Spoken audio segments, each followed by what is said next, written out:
Hello, and a warm Mancunian welcome to you today. I'm Deepa Thomas Sutcliffe, your host, and it's an honor to share Season 7 of the Meet the Mancunian podcast, Social Impact Stories from Manchester, with you. This season is all about celebrating the stories of our local changemakers and the profound social impact they are creating. Every Tuesday, I shine a spotlight on the incredible individuals weaving the fabric of our community. From grassroots heroes to local legends, their stories are the soul of Manchester. Whether you're tuning in on Apple, Spotify, Google, or www.meetthemancunian.co.uk, get ready for a season that showcases the incredible social impact within our community. Welcome to the 7th episode of Season 7 of the Meet the Mancunian podcast, Social Impact Stories from Manchester. Passionate about supporting veterans, we hear from Joel Oxberry, Director, Walking with the Wounded, in this episode. I'm delighted to introduce my guest, Joel Oxberry, Director, Walking with the Wounded. Thank you so much, Joel, for joining me today. Well, you're welcome. Thank you so much for the opportunity, Deepa. Really looking forward to all the good work you're doing with Walking with the Wounded. But first, tell us about how you found your passion for supporting veterans. Where did that come from? It's an interesting one. My passion actually more broadly started with, and it's quite apt that this is Meet the Mancunian, just focuses on Manchester really. I'm Manchester born and bred, born in Ardwick, and now I've been dragged up into South Manchester in Bramall. But my passion started early into looking into Manchester and its community and supporting those who had found themselves in hard times, really.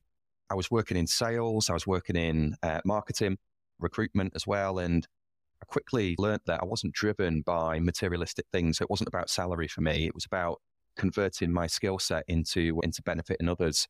So it started initially focusing that attention on Manchester and certain communities. So I started with the hospice movement. I then went into the Royal Manchester Children's Hospital to focus on children that needed treatment. And then from there, it branched out into a more holistic piece around mental health and poverty. And that's when I zoned in on veterans. I haven't served myself. I always face into that. But actually, what I found was for those struggling who had been in service and were trying to find their way on Civvy Street, those individuals that unfortunately had a bumpy path found themselves disproportionately involved in drug and alcohol misuse, into mental health, family breakdowns, housing, criminality. And for me, that was just an indictment of society, that those people that gave so much in their service would find themselves struggling so much on Civvy Street. So it became my passion to really understand that. And for me, Walking with the Wounded demonstrates an organisation that has impact, and that's why I support them and work for them.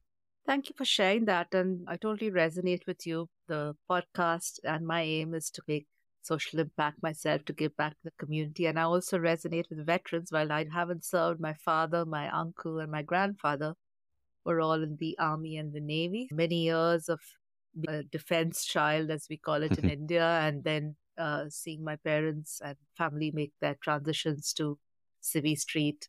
And that has its own challenges, so I can totally understand that. This brings us very well for how you got involved with Walking with the Wounded. What does it do? Walking with the Wounded is a military charity. It supports veterans that have found the transition from service a little bit more turbulent. We focus our areas of support around 3 key areas, which is mental health support in conjunction with the NHS.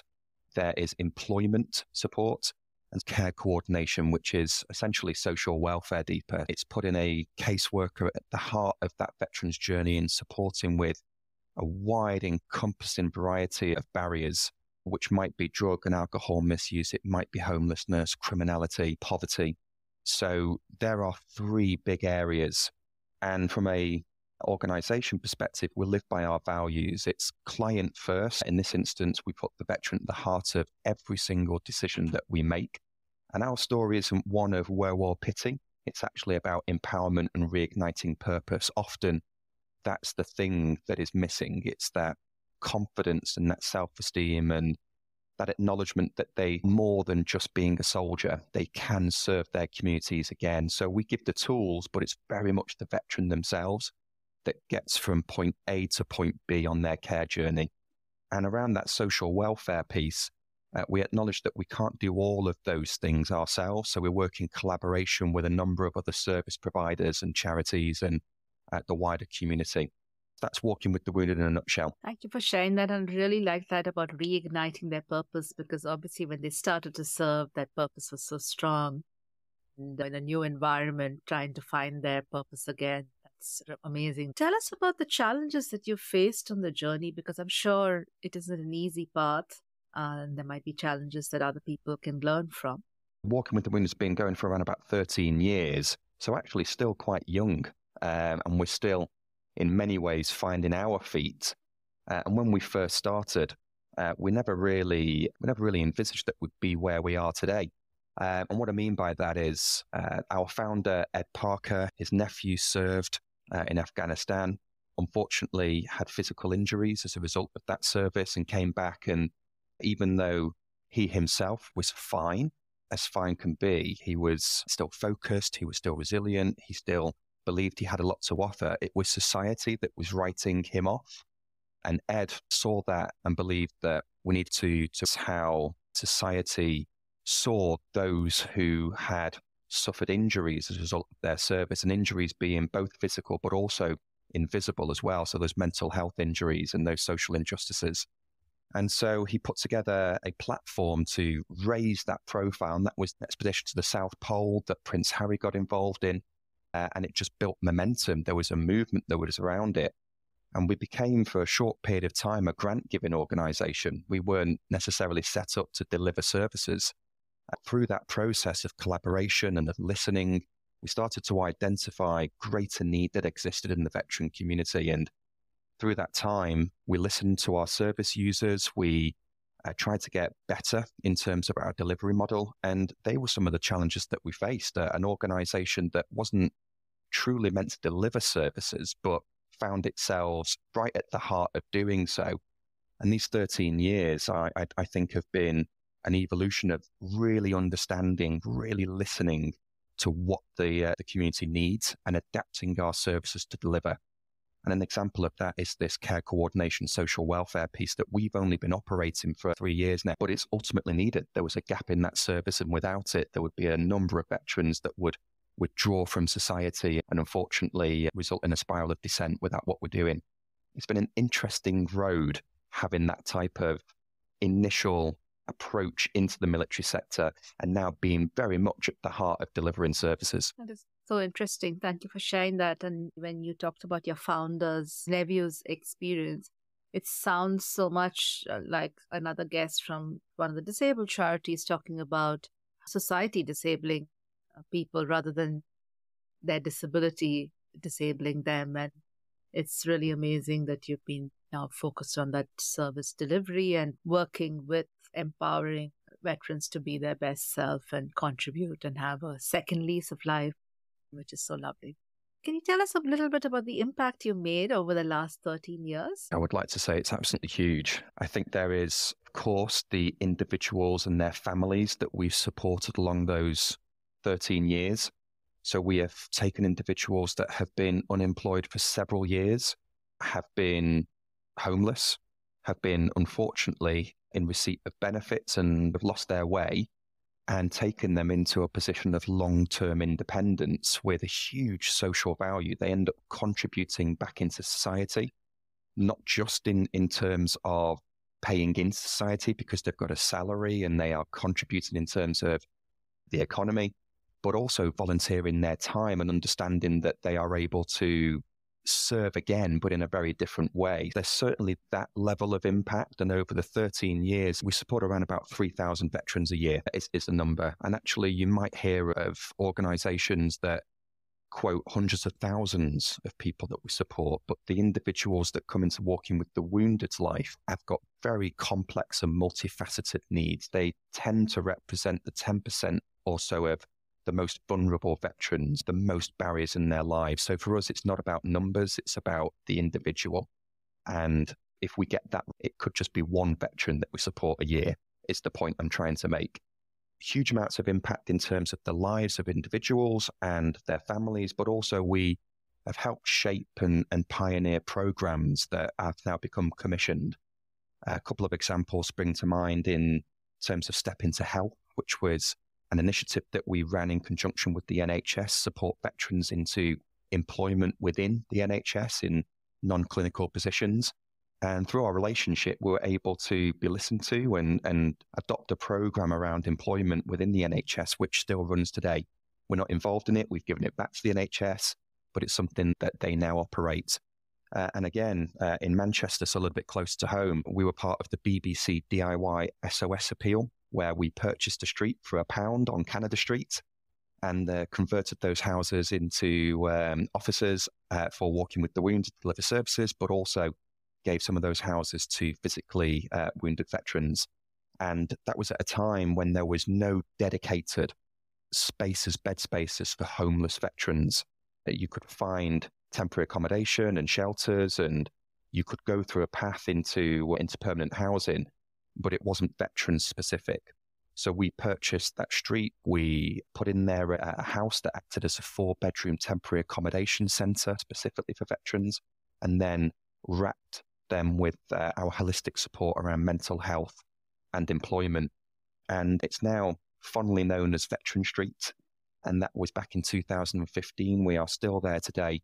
And actually, through the work that we're doing, we now have access to 3 dedicated bed spaces for veterans. And that was as a direct result and impact of us taking that quite inverse step in terms of tackling an issue. So I think there's lots that we've done, both from an individual perspective, but also from a program as well. I just love that Veteran Street story. It's so nice that you could create a kind of community as well as, of course, supporting them with actual services as well. I wondered, do you want to talk about any of the fundraising that people do for your charity? Because obviously Andy's been on the cast, but there might be others that you do all year round.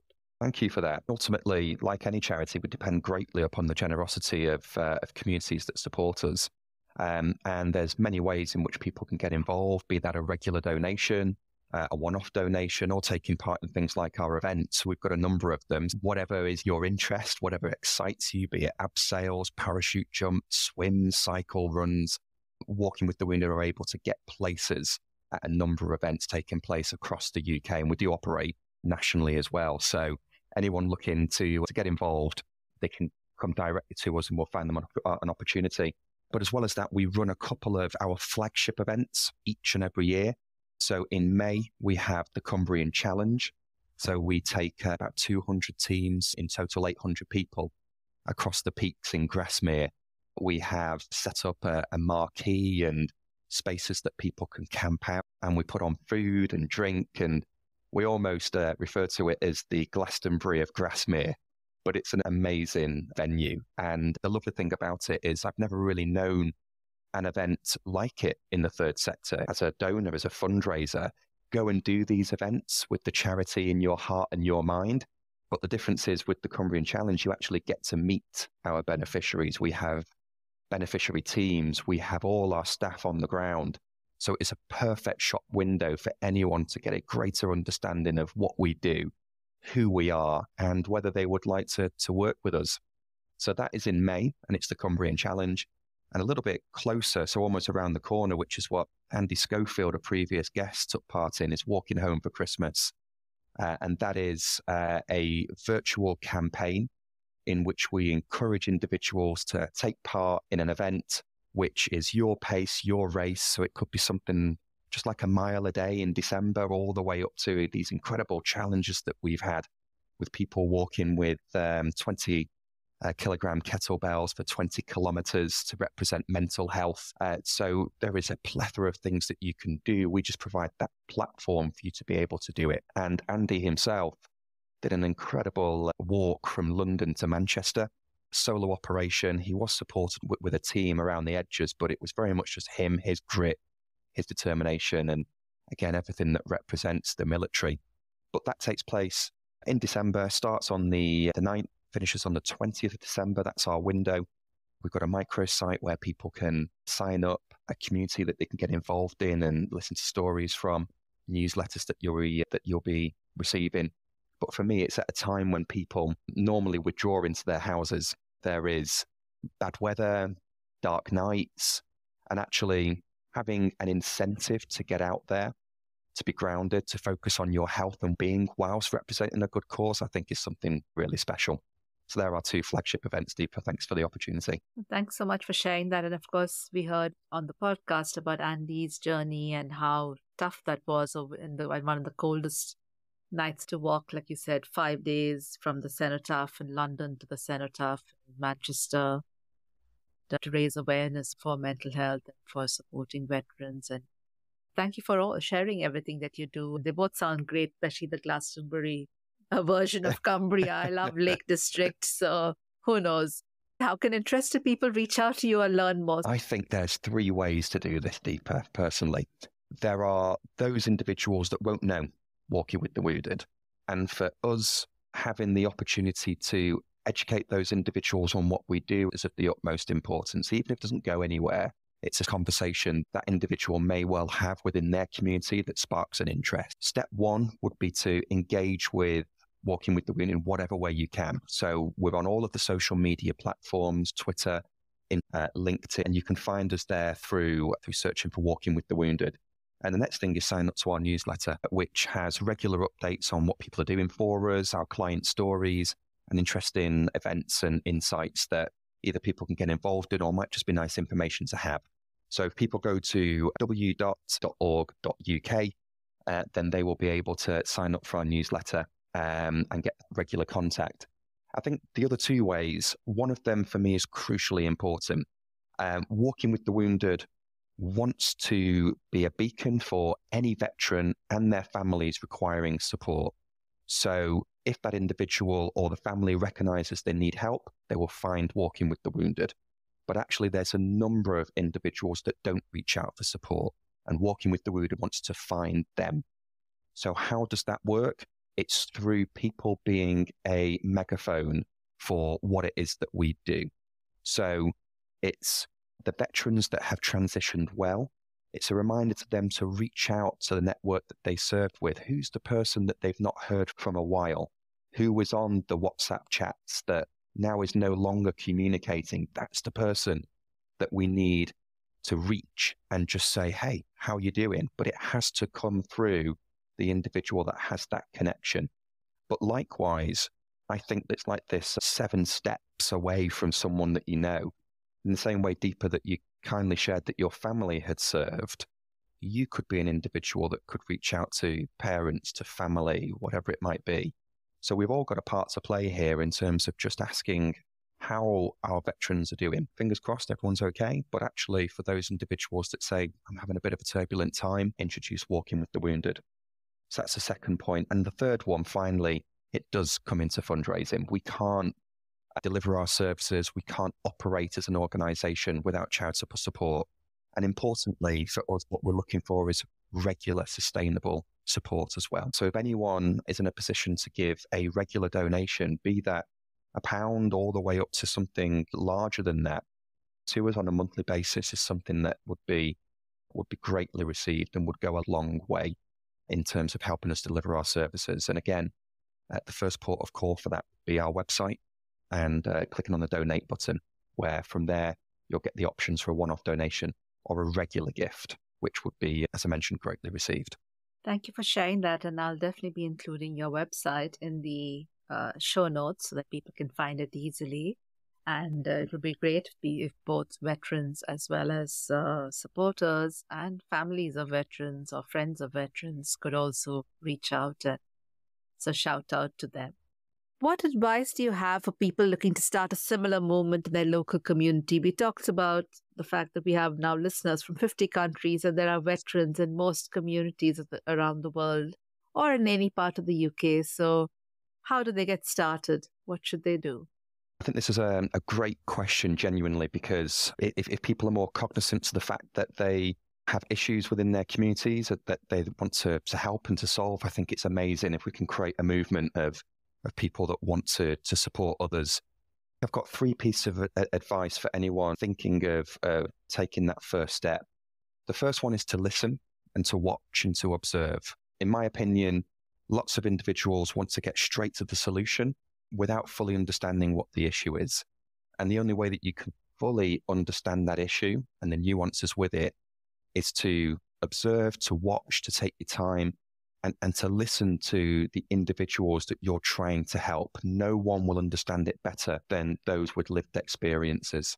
The next one is there is a feeling that we have to do it alone, that actually our solution needs to tackle all issues and that we have to operate and own the project ourselves. One of the biggest values that we live by at Walking with the Wounded is collaboration. We acknowledge that we are better when we seek best practice from others, and we recognize that others may be better positioned to deliver a particular aspect of the project or service than we are.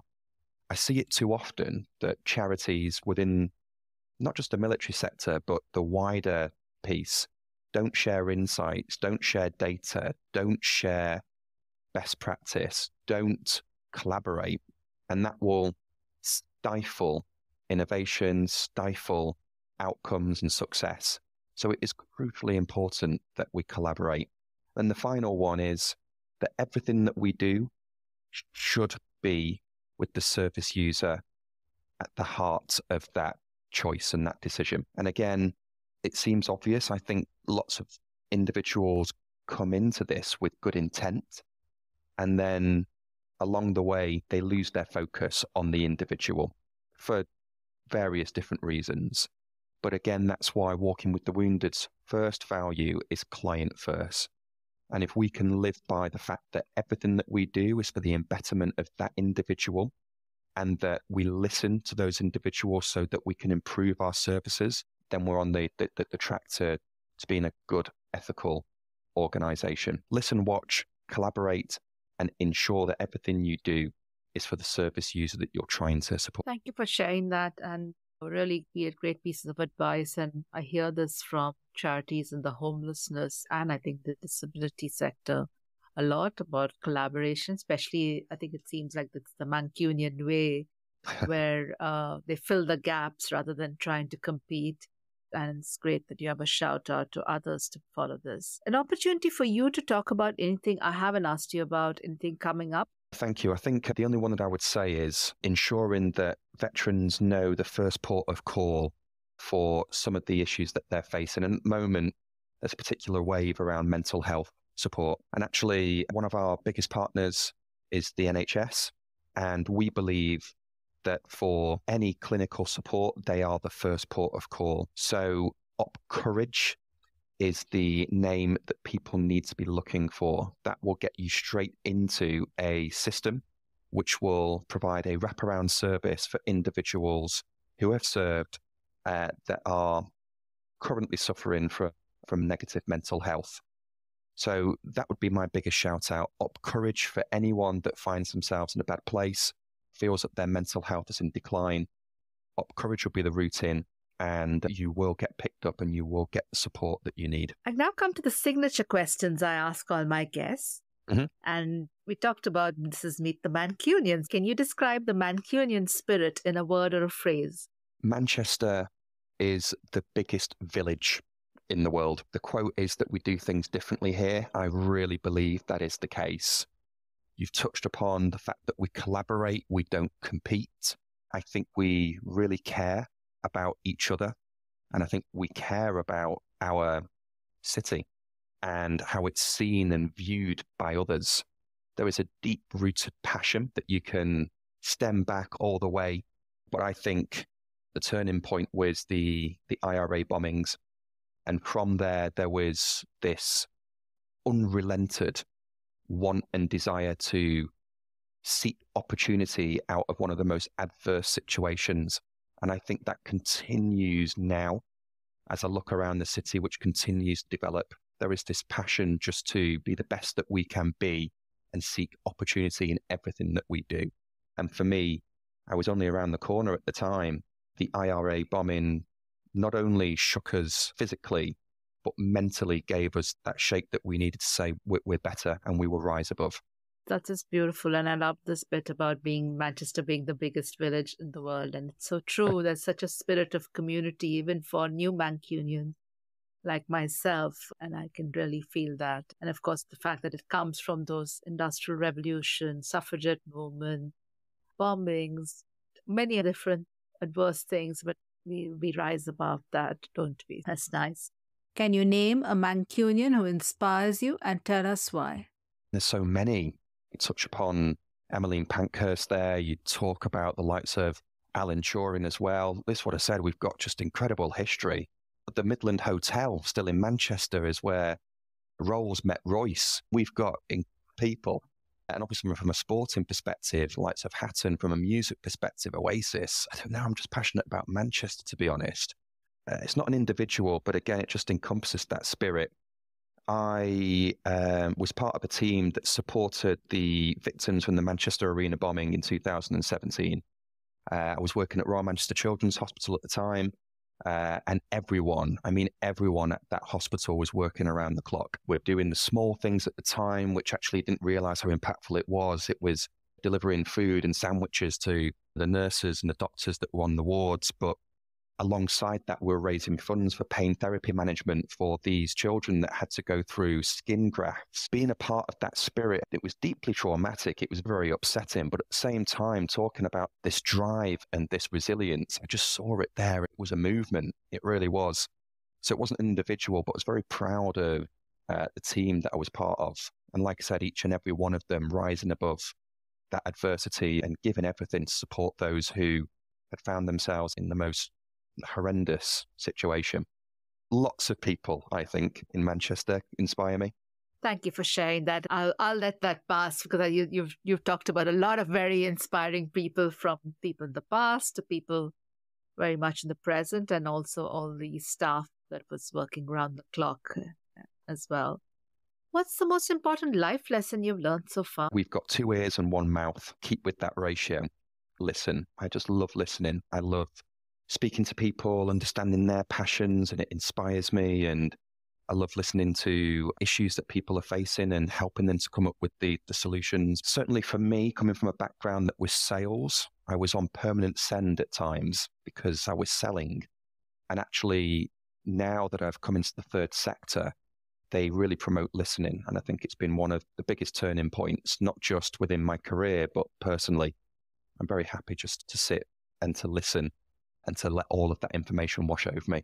Thank you for sharing that. And that is so important for emotional intelligence as well, right? You can really relate, you can understand, because not everybody comes up at their first conversation with what's really on their mind. And if you're doing that deep listening, you can actually be a better conversationalist or a better supporter or a better provider of services, or whatever role you're playing in that context. That's right. That's right. If you could have one superpower, what would it be? I was going to instinctively say the gift of foresight, but that might be quite scary with the world that we're living in at the moment. Instinctively, I'd still say that, because part of me would then see whether there would be a way to overcome what might be coming down the track, or maybe I might be surprised and there might be some excitement. I'd say the gift of prophecy, the gift of foresight, although it does come with a huge caveat that we are in quite a volatile world at the moment, and that might be more scary than it is advantageous. That is a very interesting one and quite unique, I must say, because we've had a lot of different answers from guests, but this one still stands out a little because it's a very different take. But you're right, the world is very volatile. There's a lot of uncertainty. It might also be a difficult one to navigate. Good luck with that. I'm possibly never going to sleep again if it comes true. That's the problem. Ouch, that is not good. Good sleep is so important. Is there a funny story or a heartwarming story you'd like to share with listeners, either about Manchester or about walking with the wounded, to end the podcast? No, do you know what? I'd say a personal one, actually. And again, it just comes in light of the conversation that we've had, where it's quite a turbulent world. And I think, unfortunately, at the moment as well, we're in a society that at times feels really divisive. You've got to be on one side of the fence, really far right, really far left, and there is no middle ground anymore. And it doesn't breed an environment for communication and conversation. And I've been within the NHS, and obviously at the moment there's the strikes and there's a resounding kind of support for that, and then there's also those that just say, oh, the NHS doesn't work, it's on its knees, it's terrible. that the staff don't care. And actually, the one thing for me is my son, who is now 2 years old, he was born with a heart issue. And I spent 4 months on ICU with my wife. And our son was at home during COVID because he wasn't allowed to join us. And he was going through his own mental angst at that time. And actually, it resulted in him, in his own way, self-harming. It was a horrible situation. But during that time, the staff that treated Grayson, from the very moment that we went into Alder Hey to the moment that we left, were absolutely exceptional.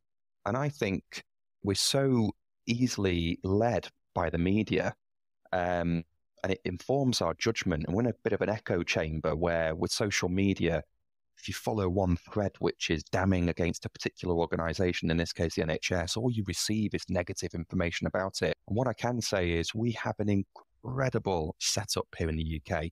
And we take things for granted, like our NHS system. And it's not perfect. I know it has flaws. But actually, I would not have my son here today if it wasn't for the incredible work that they provided. And the doctor, which his surgeon, was a gentleman called Mr. Ram.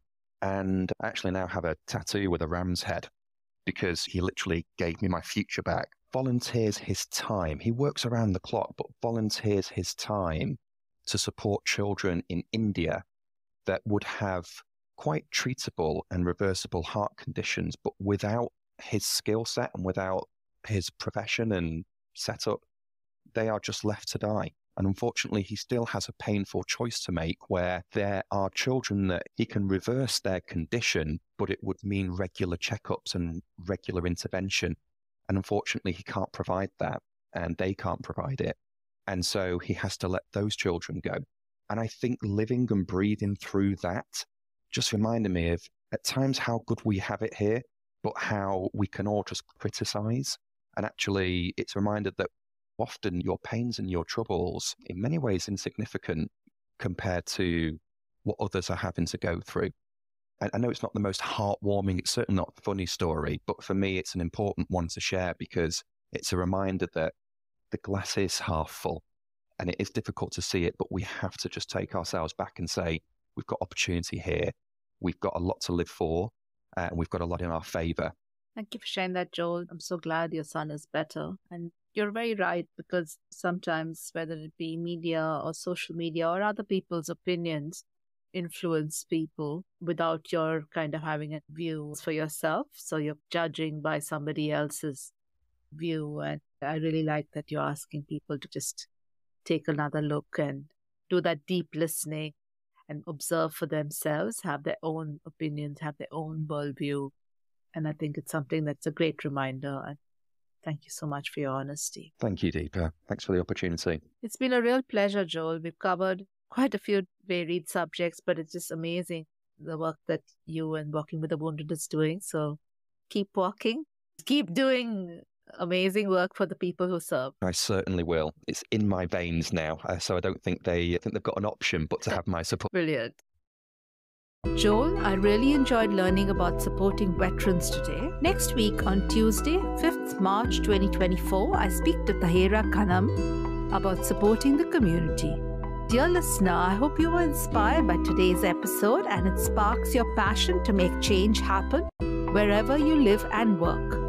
I would also like to extend a heartfelt thank you to our community for your support and feedback. Your stories inspire this podcast. Share your thoughts at www.meetthemancunian.co.uk because this podcast is your platform too. Connect on socials @MeetTheMancunian on Instagram and Facebook, @MeetTheMancunian podcast on YouTube, and @MancunianPod on X. This is more than a podcast, it's a community. Spread the love, share, comment, and let's keep building Manchester up. To the podcast's amazing listeners and supporters, you are the true heroes. Keep thriving, keep connecting, and remember the power of change lies within us.